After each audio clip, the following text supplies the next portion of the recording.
Olá! Vamos conversar hoje sobre um direito que, nossa, é a base de tudo, a liberdade de crer. E a gente vai ver que isso vai muito além de religião, sabe? É sobre como a gente pensa e como a gente convive. Essa frase resume tudo de uma forma brilhante, né? Liberdade de cultos é, no fundo, liberdade de pensamento. É sobre ter o direito sagrado de formar as próprias ideias, de escolher o que faz sentido para si, sem ter medo de nada. Ok, então vamos mergulhar um pouco mais fundo nisso. O que significa de verdade ter esse direito? A gente está falando aqui de um pilar da vida em democracia, algo que é de todo mundo, sem exceção alguma. Olha só que interessante a definição. Ela garante o direito de acreditar em algo, mas também, isso é super importante, o direito de não acreditar, ou até de mudar de ideia no meio do caminho.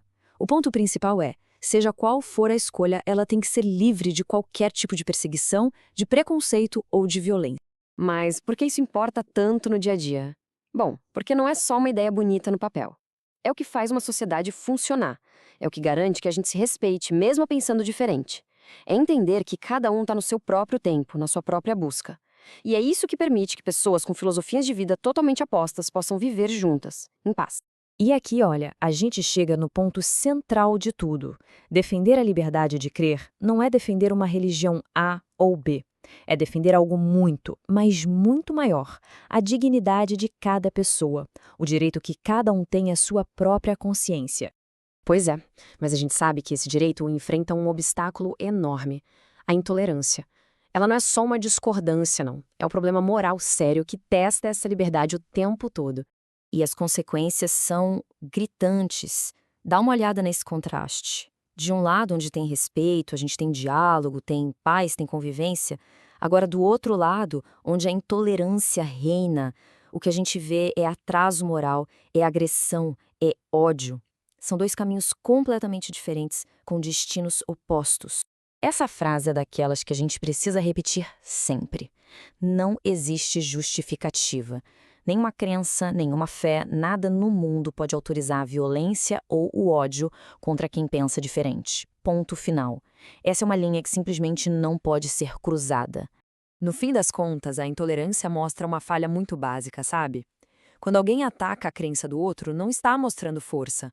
Pelo contrário, está expondo uma falta enorme de empatia, uma incapacidade de se colocar no lugar do outro e de entender a jornada dele. Mas e dentro de uma filosofia, como é que se trabalha esse respeito? Para a gente ter um exemplo prático, vamos dar uma olhada em como uma perspectiva específica, a do espiritismo kardecista, lida com essa questão da liberdade. A lógica aqui, segundo essa filosofia, é bem direta. Primeiro, fé de verdade não pode ser empurrada goela abaixo. Segundo, ela tem que fazer sentido, tem que vir da razão, da pessoa examinando por si mesma. E por isso, impor uma crença é visto como uma violência. E a diversidade religiosa, nesse caso, é visto como algo supernatural, faz parte da evolução de todo mundo. E a conclusão desse raciocínio é profunda. Para ter uma moralidade de verdade, é preciso ter liberdade. Afinal, só quem é livre para escolher o próprio caminho pode de fato escolher fazer o bem de uma forma consciente de verdade. E tudo isso nos traz de volta para um convite para todo mundo. A ideia de olhar para as nossas diferenças não como um problema, mas como a nossa maior força. Então, depois dessa conversa toda, fica a pergunta, né? O que é que no fim do dia fortalece de verdade uma sociedade? O que a torna mais justa, mais forte? A resposta é essa. Uma sociedade forte de verdade é aquela em que a diversidade de crenças vira uma escola. Um lugar onde as diferenças não servem para separar, mas para ensinar, para aproximar e, no final de tudo, para fortalecer a paz entre todos. E para fechar, vamos ficar com essa reflexão. O verdadeiro sinal de progresso não é todo mundo pensando igual. É a capacidade de respeitar a jornada de cada um. Respeitar a fé do outro é avançar. Tentar impor a própria fé, bom, isso é andar para trás. Uma ideia em tanto para a gente guardar, né?